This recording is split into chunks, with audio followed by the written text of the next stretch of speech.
Buenas noches a todos, bienvenidos a este nuevo episodio del segundo ciclo de conferencias virtuales de la comunidad de radiólogos. Bueno, hoy vamos a presentar a Marianela Otegui, es técnica radióloga en el área de densitometría en CIMED de La Plata. Así que bueno, sin más preámbulos, te doy paso, Marianela, así podemos comenzar la charla. ¿Cómo andás? Bueno, buenas noches a todos los que están, muchas gracias. Gracias por darme esta oportunidad, porque considero que todos aprendemos entre colegas, así que está buenísimo poder saber de todas las áreas que tenemos, que son muy amplias. Así que bueno, mi idea es contarles un poco de lo que hago todos los días, como bien dijiste ahí, gracias por la presentación. Voy a empezar a compartirles la pantalla, ¿sí? Para comenzar con esto.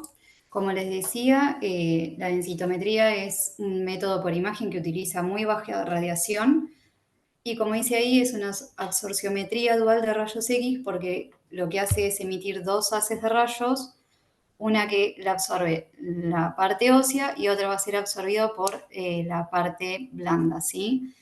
Eh, si bien nosotros, bueno, les puse la imagen de este equipo porque es con el equipo que yo trabajo, ¿sí? Es eh, un Lunar Prodigy Advance de la marca General Electric. eh, y lo que hacemos comúnmente es columna, cadera, antebrazo, ósea total. Y este equipo también tiene unas nuevas aplicaciones que se las voy a empezar a contar luego, ¿sí? Bueno. En cuanto a la ISSD, es la sociedad internacional que da los parámetros para poder realizar la densitometría a nivel internacional, ¿sí? Es como la buena guía de la densitometría.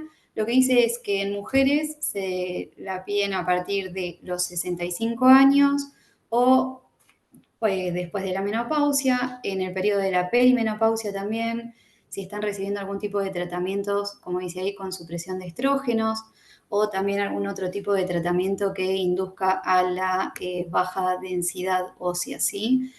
En hombres se pide a partir de los 70 o con algún factor de riesgo, ¿sí? Que puede ser por bajo peso o que hayan presentado alguna fractura por debilidad, y también se pide en cualquier paciente que presente algún signo de baja masa ósea, ¿sí? Esto se puede dar porque está bajo tratamientos de medicamentos que lo induzcan a esto, o puede ser también asociados a otros tipos de enfermedades como es el hipertiroidismo, hipotiroidismo, celiaquía, diabetes, entre otras patologías que nos pueden conducir a una pérdida de masa ósea, ¿sí? Obtenemos varios datos, ¿sí? Los más principales y los más importantes que obtenemos son la densitometría, que se mide en gramos por centímetros cúbicos, el score T y el score Z, que son los valores de referencia que utilizamos para saber en qué grado nos encontramos con la densidad, ¿sí? El score T nos va a dar un valor comparado con el adulto joven del mismo sexo y también el adulto joven sano. Eso nos da el parámetro para saber si el hueso es normal, si tiene osteopenia o osteoporosis. Es un rango que va del -1 al 2,4, que se lo considera como osteopenia, y a partir de los -2,5 en adelante se lo considera osteoporosis. En cuanto al Z, es un valor comparado con la población de la misma edad y el sexo, y nos presenta un valor patológico a partir del -2,0 en adelante, ¿sí? Después nos da también el contenido mineral óseo en gramos, la densidad mineral ósea relativa, que es medida en un porcentaje que es ajustado a la edad. Esto nos va a decir si es un valor que está por encima de lo que corresponde a la edad, normal o por debajo. Nos da una curva de seguimiento que nos permite ver en un gráfico el índice de masa corporal, ¿sí? Como mencioné también, da valores de partes blandas, el eje de la cadera, que es muy importante porque nos da un indicio de si es mayor a la longitud normal, puede presentar fracturas el paciente, ¿sí? Y la evolución en porcentaje con respecto a estudios previos que, si bien sabemos la idea es seguirle el tratamiento al paciente, ¿sí? Entonces, ese porcentaje lo vamos a tener a medida de que el paciente vaya volviendo a realizarse el estudio. La preparación del paciente es importante que esté en bata para que no haya factores externos que nos interfieran en esto, ¿sí? Está comprobado que, por ejemplo, la lycra o acetato nos interfiere y nos puede cambiar los valores, ¿sí? Tiene que estar sin calzado, retirar todo objeto metálico porque sabemos que el metal nos va a sumar mucha densidad, ¿sí? En lo que es el estudio. Y si tiene que realizarse un estudio contrastado, debe primero hacerse la densitometría. Si acá les pongo un ejemplo, es una paciente que se iba a realizar una tomografía con contraste oral. La paciente tomó el contraste oral antes, entonces lo que vemos ahí en la imagen es el contraste, sí, que no nos permite ver la densidad, el equipo tampoco toma bien en el estudio, así que no lo podemos realizar. Y es sumamente importante pesar y medir al paciente. Una variación de más o menos 10 kilos y más o menos 10 centímetros nos pueden dar una variabilidad también en el resultado. Entonces, esto es muy importante ya que sabemos que la densitometría es un estudio de precisión, ¿sí? La idea es tratar de minimizar los errores que se puedan cometer. Bueno, les voy a empezar a hablar ahora de las regiones que realizamos diariamente. Acá está demostrado cómo se posiciona la columna lumbar.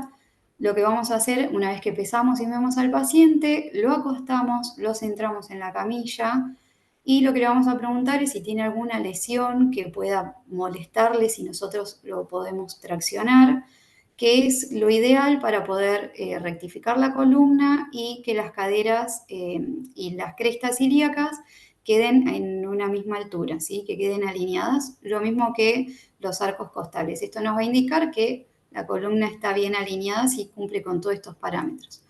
Una vez que traccionamos al paciente, le pedimos que sin moverse levante las piernas y le vamos a colocar el cubo que se ve ahí.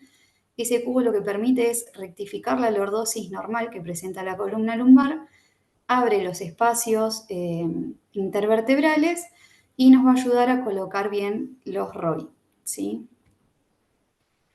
En cuanto al escaneo de la columna lumbar, es muy importante empezarlo en la base del L5, ¿sí? Esto es, como ven en la imagen de la izquierda, es una imagen incorrecta, ¿sí? Porque no está tomando tampoco partes blandas y como dije hoy, es importante que tome ambas, ¿sí? Entonces, lo toma bien cuando lo ponemos en la base del L5 y a su vez también es importante, porque después lo vamos a ver también, para poder identificar vértebras de transición, ¿sí? Entonces, lo correcto es empezarlo como en la imagen derecha, que se ve que está empezado bien en la base del L5 y que el equipo tomó también partes blandas, ¿sí? Bueno, una vez que escaneamos y tenemos el resultado de la columna, como pueden ver acá, hay partes óseas que el equipo no las toma, ¿sí? A veces es eh, por la misma densidad que tiene el paciente o por escoliosis, ¿no? Porque bueno, también es nuestro trabajo identificar esto y ver qué parte es hueso, qué parte no, ¿sí? Entonces, como ven en la imagen de la derecha, con la herramienta puntos, lo que vamos a hacer es marcar en las partes donde falte hueso, pintarlo, ¿sí? Eh, esa herramienta lo que nos permite es agregar o quitar huesos, ¿sí? También aclarar cuando hay algún artefacto, partes blandas o lo que sea. Y como ven en la imagen de la izquierda, en la parte de arriba, ¿sí? Que está en la T12 y T11, si bien eso no nos va a interferir a nosotros en el análisis porque nosotros evaluamos del L1 al L4, lo ideal es también pintarlo para dar un estudio más prolijo, ¿sí? En lo que es particularmente a mí me gusta entregar un estudio que se vea bien igual la imagen, por más que no interfiera en el diagnóstico. En cuanto a la posición de los ROI, lo que vemos acá es en la imagen de la derecha, una vez que nosotros vamos a colocar los ROI, nos aparece esta pantalla, ¿sí? Que lo que nos marca son los picos de variabilidad de densidad. Como pueden ver, ahí donde marca la flecha, es donde menos densidad hay, ¿sí? Eso lo que nos va a indicar es que ahí se encuentra el disco intervertebral. Entonces es ahí lo correcto de colocar el ROI, ¿sí? También es muy importante nombrar bien las vértebras porque cada vértebra tiene un valor, ¿sí? Si nosotros lo colocamos mal, le estamos indicando al equipo algo erróneo, entonces nos va a dar un valor que no es lo correcto, ¿sí? Bueno, también se pueden excluir vértebras. Esto se da, por ejemplo, como vemos acá, la diferencia entre L3 y L4 nos da un porcentaje de, de 11,88%, ¿sí?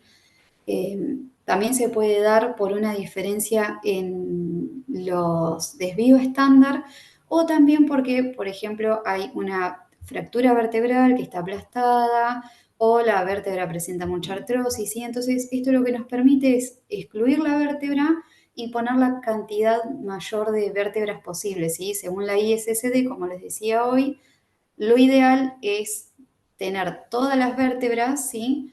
Si no se puede, tener al menos 3 y si no, al menos 2. Lo que dice que no se puede dar un diagnóstico con una sola vértebra. Entonces, esto lo que nos permite es eliminar una vértebra y tomar la mayor cantidad de área posible para que el médico lo pueda informar, ¿sí? Entonces, con esa herramienta que aparece ahí al costado, que señala la flecha, lo que nos va a abrir es la ventana, ¿sí? Que nos permite excluir L1, L2, L3 o L4, o se pueden excluir también más de 2 vértebras, ¿sí? Esto lo que nos permite es, como les decía, poder tener un mayor área a tomar para poder tener en el estudio del paciente. Bueno, en cuanto a las vértebras de transición, como les decía hoy, que era muy importante tomar desde L5, este es el caso de una paciente que le realizamos el estudio un año, se toma mal el estudio, sí. Entonces, cuando vuelve al próximo año, lo que vemos acá es que está tomada desde L5. Entonces, como dije hoy, las vértebras están mal nombradas. Lo que se hace en este caso es no se arregla el anterior, sino que de ahora en más continuamos la evolución con el último estudio, ¿sí? Entonces, siempre es importante nombrar bien las vértebras. Muy bien. Ahora vamos a pasar a lo que es la cadera, ¿sí? Eh, por lo general siempre piden columna y cadera, son los dos estudios más pedidos.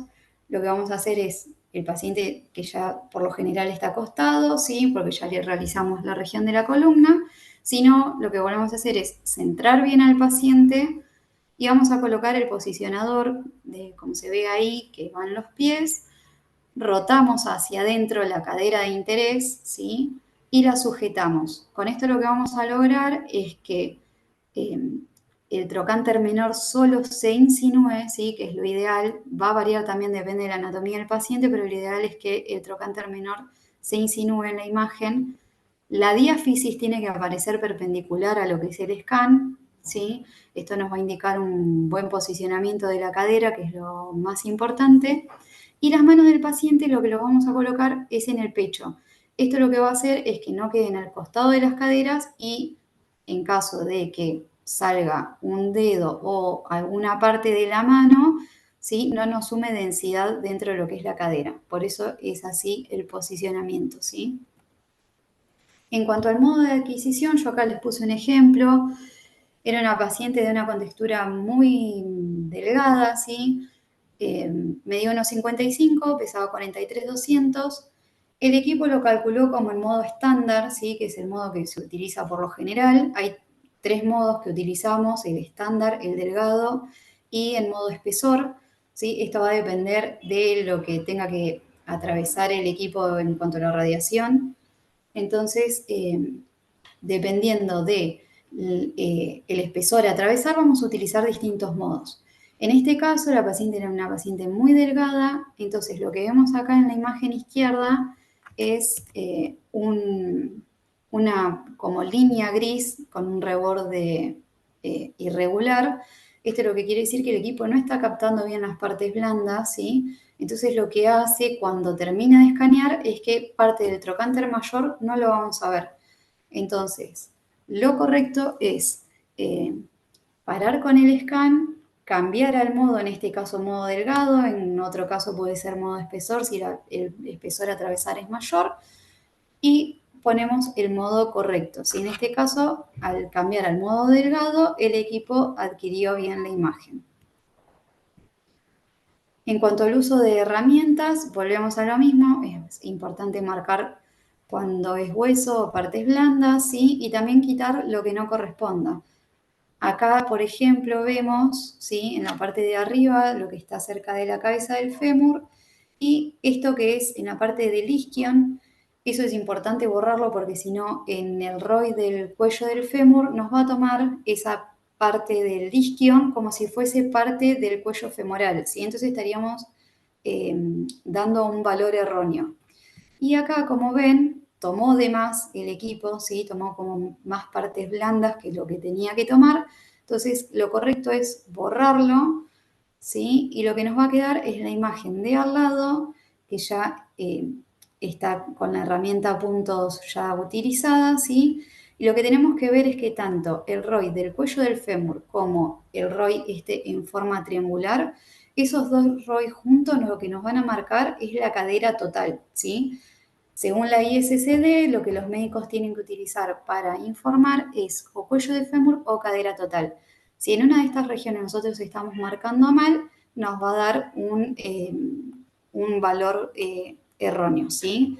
Entonces es importante que estas áreas tengan bien delimitado, perdón, tengan bien delimitado lo que es el hueso. Muy bien. Continuamos con la herramienta Frax. Esta herramienta lo que nos permite ver es la probabilidad de fractura que puede llegar a tener el paciente. Nosotros lo que hacemos es realizarle una breve encuesta al paciente, ¿sí? Le consultamos, por ejemplo, si sus papás tuvieron fracturas de cadera, si usa glucocorticoides, como dice ahí, de forma crónica, si ha tenido fracturas el paciente, ¿sí? Esto se toma como fracturas por debilidad ósea, es decir, por caída de su propia altura, por una torcedura, ¿sí? No se toman por traumatismos o por accidentes. Tiene que ser algo que demuestre una fragilidad en el hueso. Osteoporosis secundaria se refiere a, por ejemplo, las pacientes que dejan de menstruar antes de los 45 años de forma precoz.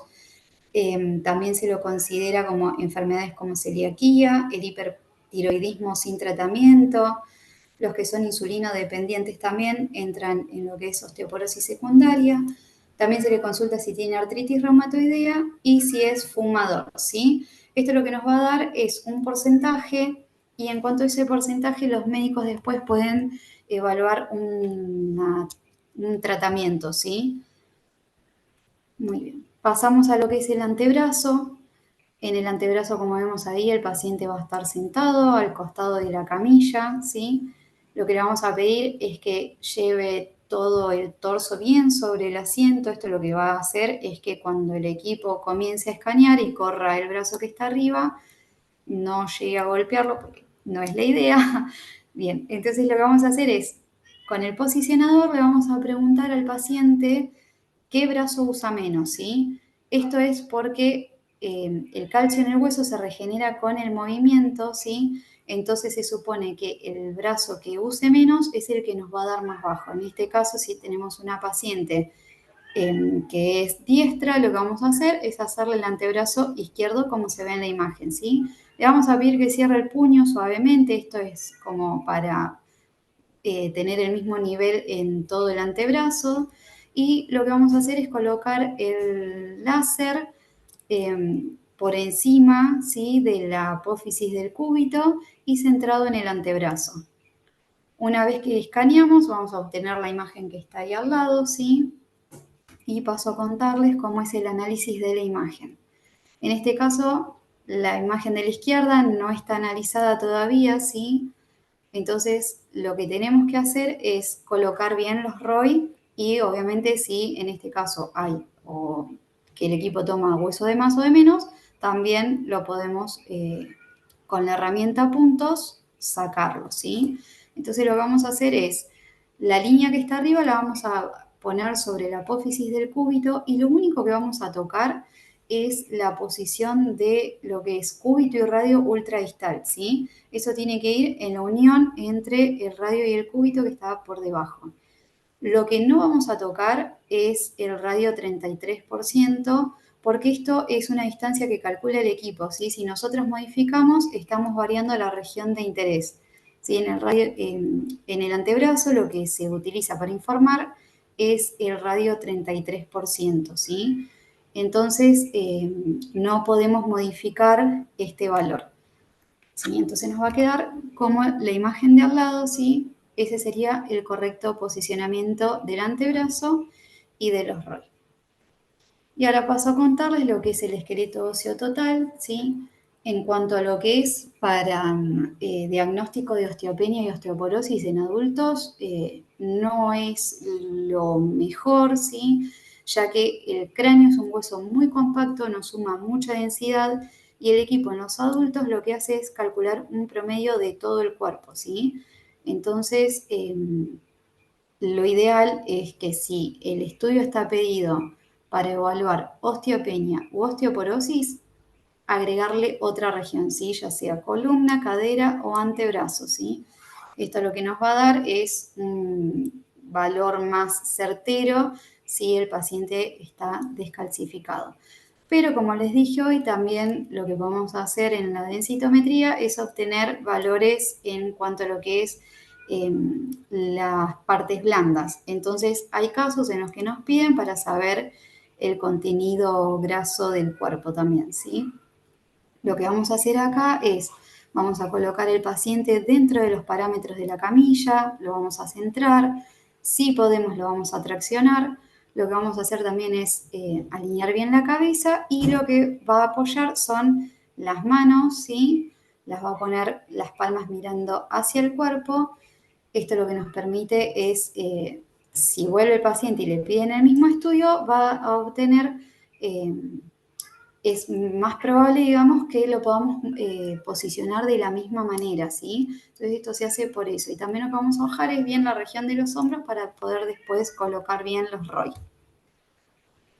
En cuanto a la posición de los ROI, lo que vamos a hacer es colocar uno por debajo del mentón, ¿sí? Separando lo que es cabeza del cuerpo, uno que pase por la articulación glenohumeral, otra que delimite la columna, ¿sí? Otro que delimite las crestas, tiene que pasar bien por el borde de las crestas, ¿sí? Otro que pase por el medio del cuello del fémur, esto lo que va a hacer es delimitarnos lo que es la pelvis, y otro que divida en la línea media, ¿sí? Esto en cuanto a lo que es el esqueleto. En cuanto a lo que es partes blandas, lo que vamos a tener es por fuera, ¿sí? Eso tiene que quedar también bien delimitado, separando lo que es el miembro superior de tronco y de las piernas, ¿sí? Bueno, acá paso a contarles de los pediátricos. En este caso yo les puse una imagen de un paciente con distrofia muscular.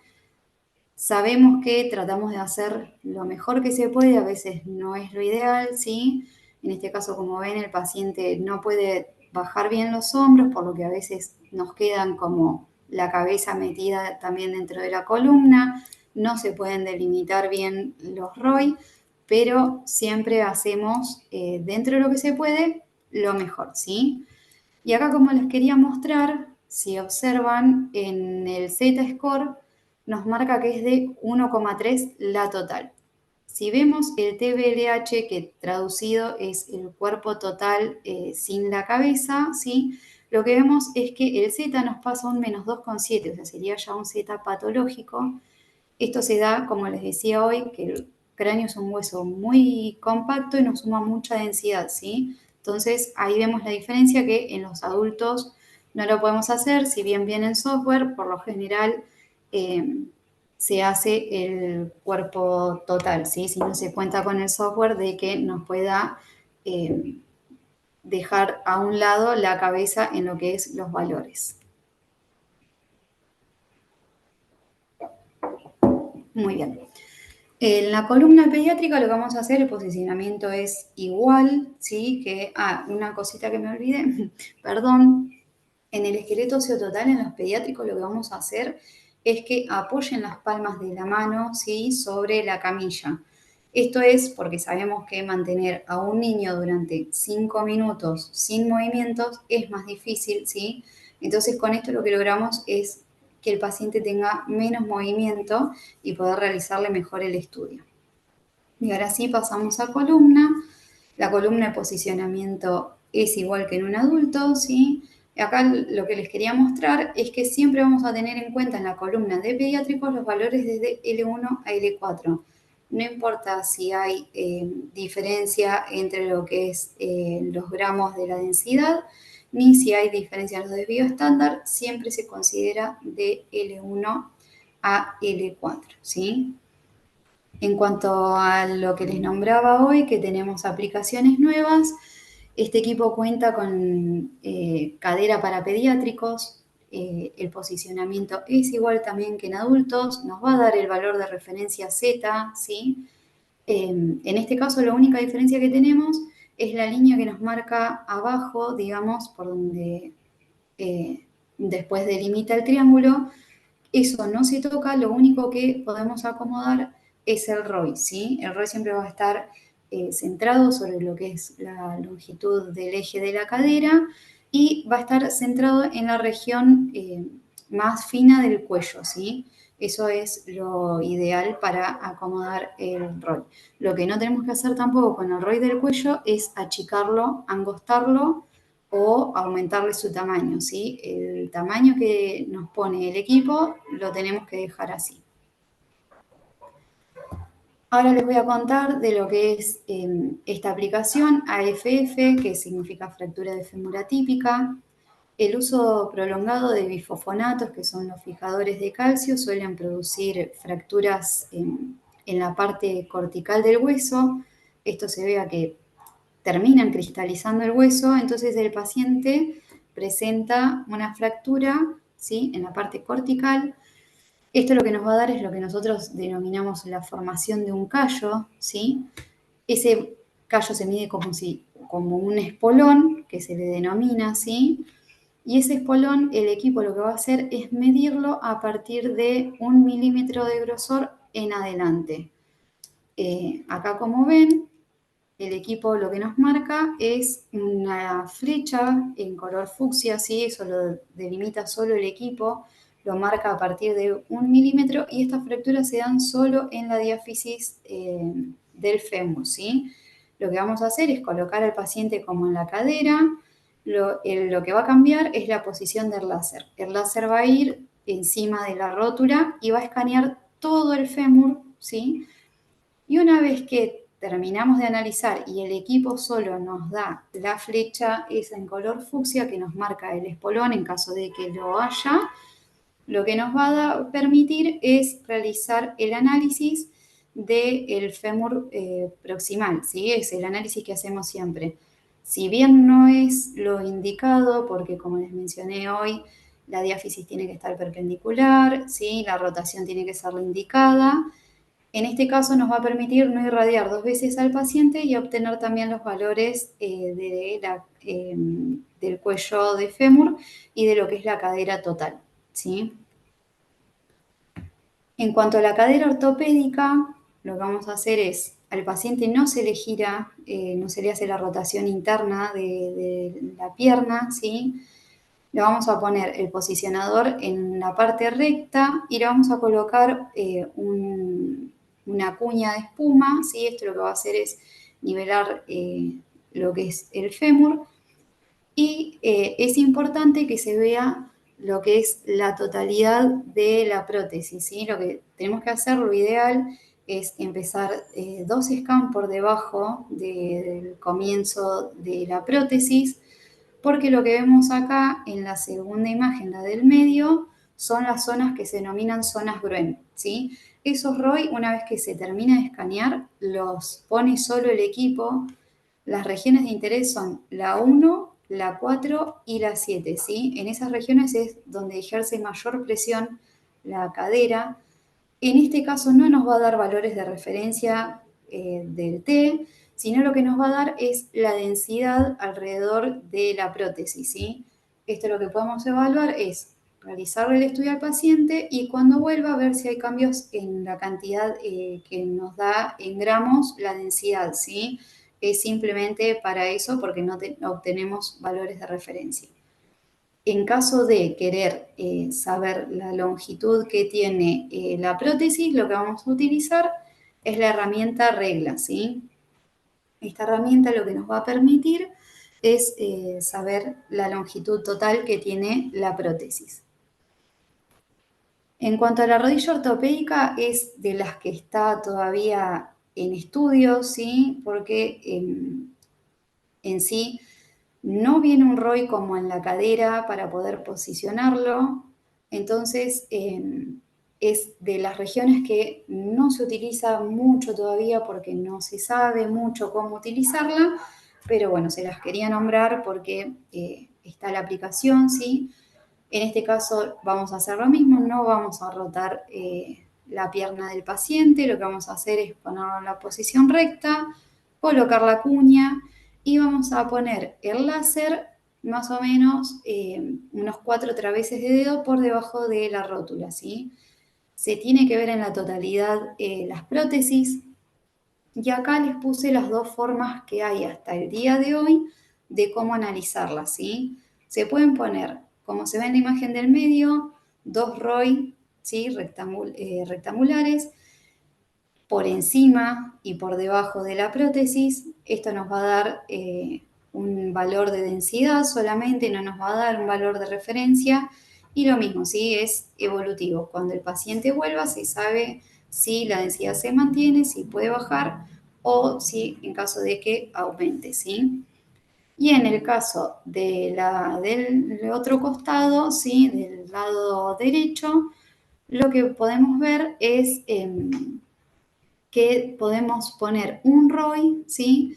Que lo podemos delimitar nosotros manualmente. Esto lo que va a hacer es seguir la forma de la prótesis.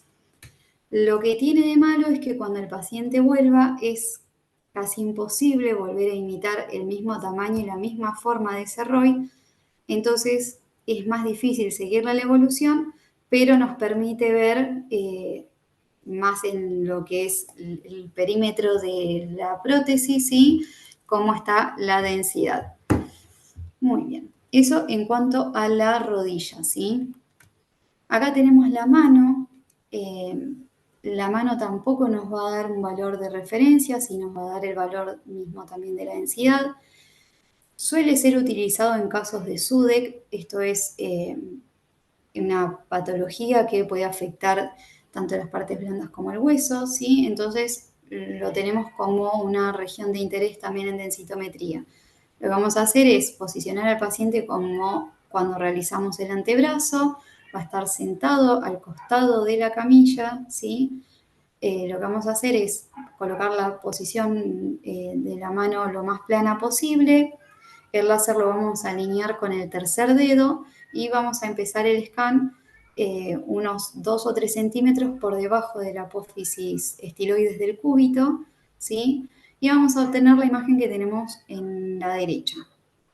En esta imagen lo que vamos a hacer es también lo mismo que hacemos siempre. Si falta hueso, pintarlo. En caso de que tome de más, sacarlo, ¿sí?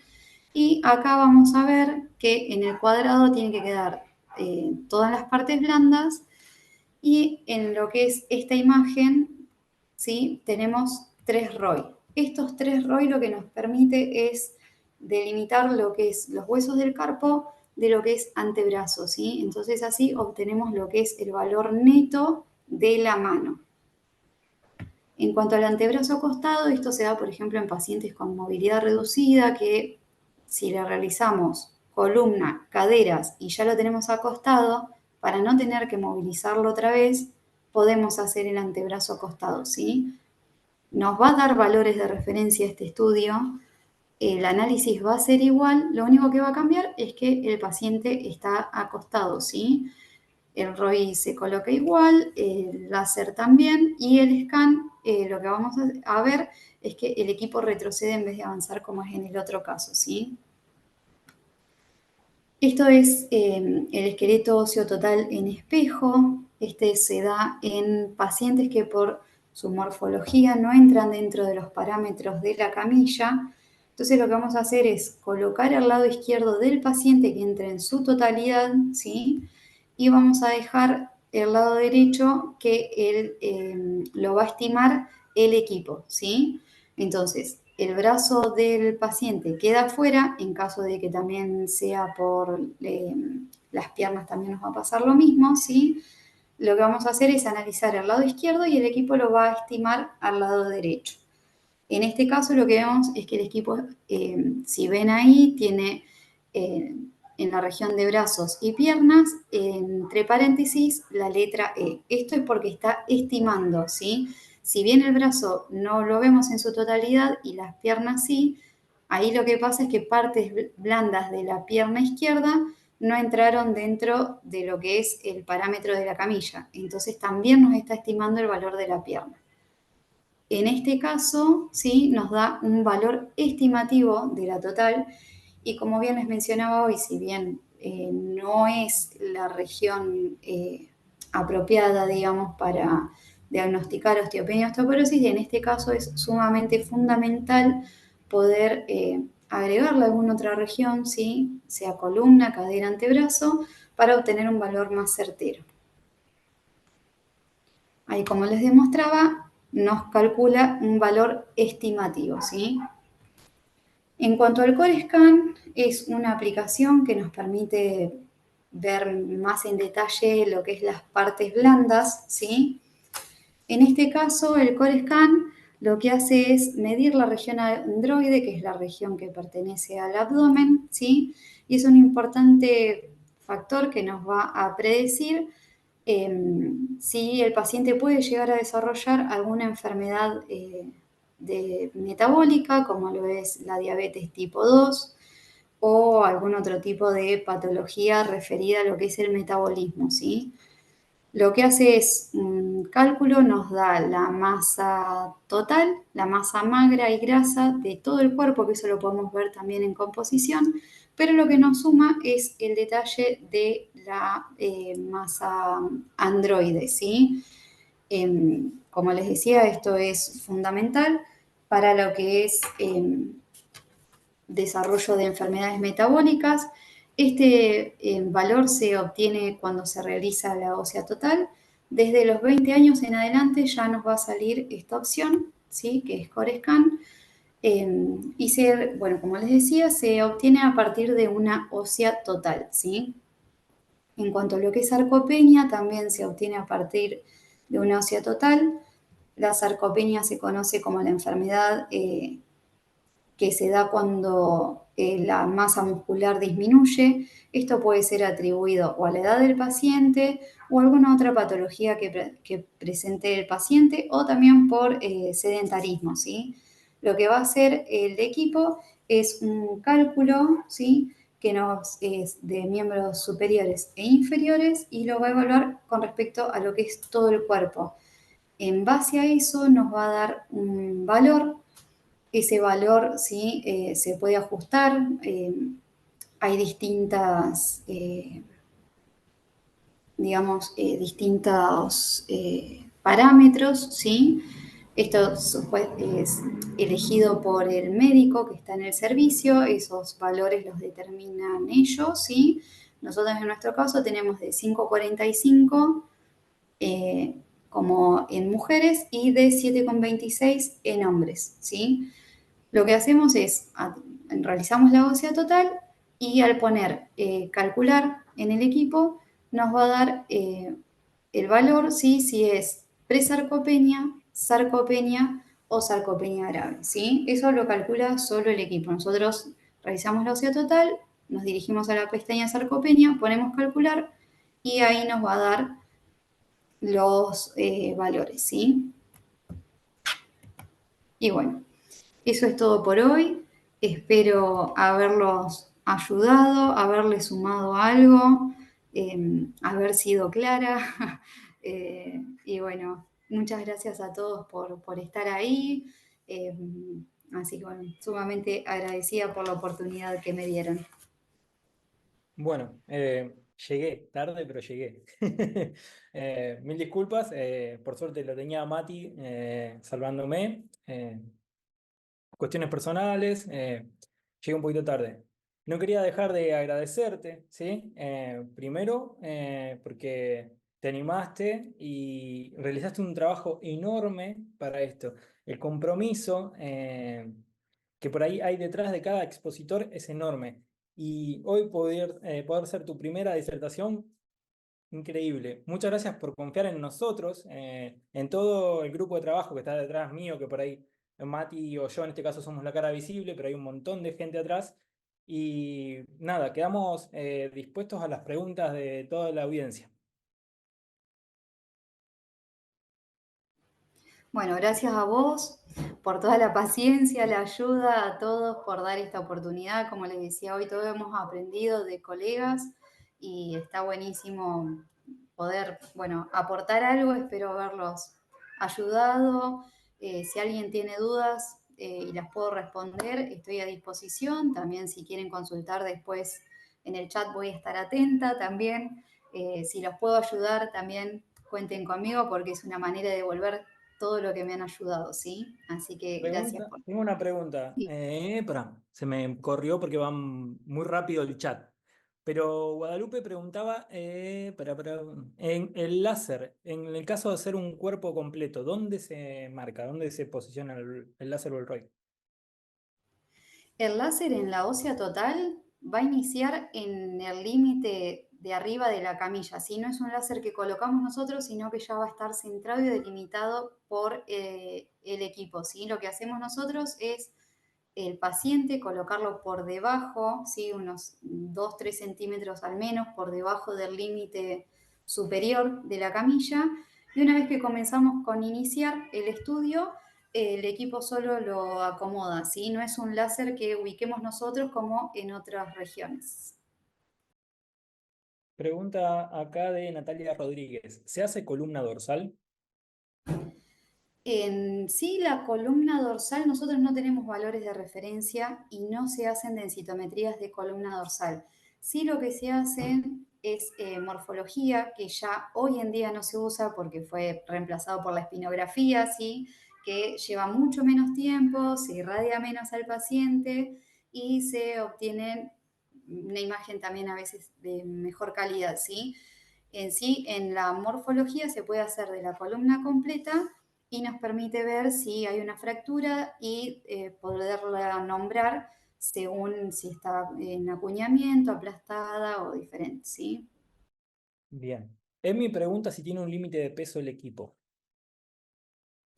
Sí, tiene un límite de peso, la realidad es que la mayoría de los equipos es entre 140 y 160, nosotros lo delimitamos en 115, también esto es porque en sí la camilla es de madera, ¿sí?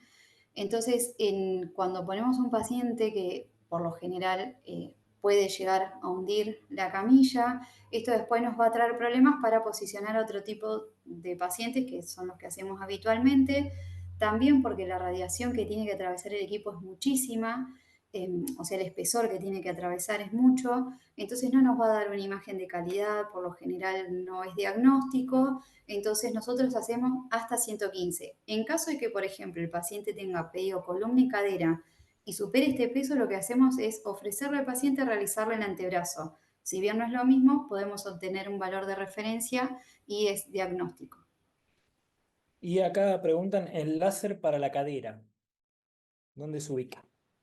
El láser para la cadera lo ponemos centrado en lo que es la pierna, ¿sí? Y lo que vamos a hacer es, se puede palpar, si en caso de que se pueda palpar el trocánter mayor, vamos a poner unos 10-15 centímetros por debajo, ¿sí? Si no, una vez que comience el equipo se puede parar y colocar bien el láser, pero lo ideal es comenzarlo o ubicarnos entre partes blandas, ¿sí? Y ubicarlo ahí al láser. Bien. ¿Alguna otra consulta? Porque ya el límite de peso de dice usuario, no dice nombre, ya estuvo respondido. Bueno, silencio total. De nuevo, agradecerte. Lo mismo que a cada uno de ustedes que se tomó un tiempito para seguir perfeccionando y tratando de mejorar sin más. Y si no tienen más dudas, le vuelvo a agradecer a Mari por confiar en nosotros. Nos faltaba una charla de densitometría, la próxima también va a estar muy de la mano con esto, y no quiero por ahí dejar en alto que se acerca en la tercera semana de octubre, van a ser 2 días virtuales y un día presencial, lo que es toda la jornada. ¿Sí? Recuerden que va a ser a beneficio del Hospital Sor María Ludovica, que la inscripción, que es muy poquito, todo eso va destinado en mejorar el servicio de radiología y demás. Y si nos siguen en las redes sociales de la comunidad, pueden ver el trabajo artístico que se realizó, la intervención en sala, ya está dando frutos su aporte. Nos gustaría que se sumen mucho más personas de acá a octubre, porque más allá de tener charlas de mucha calidad, no solamente de nivel nacional, sino de nivel internacional, van a poder disfrutar o ver a futuro todo lo que nuestro pequeño aporte va a generar en un lugar de tanta ayuda que es en la ciudad de La Plata. Por ahí no especifique eso para toda la gente que es de otros lugares o de otros países. El Hospital de Niños desarrolla una tarea muy importante en la asistencia médica, no solo médica, sino también en la contención de la ciudad y de un montón de lugares que son referencia para la provincia y muchas veces del país o de países limítrofes. Entonces es muy importante que con una pequeña ayuda generemos un cambio o un impacto positivo. ¿Sí? Si tienen dudas o algo, dentro de la comunidad nos consultan y vamos a estar muy gustosos de responderlas. Sin más, les digo a todos muy buenas noches. Gracias de nuevo a Mari por confiar en nosotros. Salió excelente, su primera vez y la verdad que excelente. Muchas gracias a todos, muy buenas noches y nos vemos, Dios mediante, en 15 días. ¿Sí? Muchas gracias. Nos vemos la próxima. Adiós. Chao, Hasta María, luego, muy buenas excelente. noches a todos. Gracias.